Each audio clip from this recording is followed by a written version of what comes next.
তো আমার মা কিনে নিয়ে এসেছে বাজার থেকে ভুট্টা। তো আজকে করবো ভুট্টা পোড়া। তো প্রথমে ভুট্টা যে জামা কাপড় পরে আছে এগুলো সব খুলে ফেলবো গা থেকে। জামা কাপড় পরেছে, শীতকাল নয় তাও জামা কাপড় পরেছে।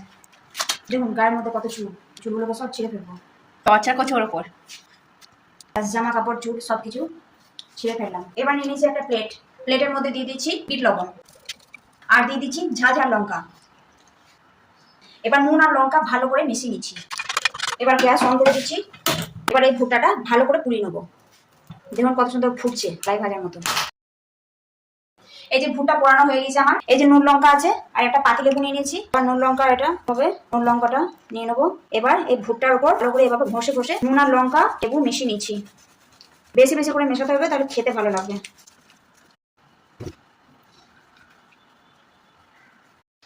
দারুণ ফাটাফাটি লাগছে খেতে। তো চ্যানেলটা ভালো লাগলে অবশ্যই সাবস্ক্রাইব করুন।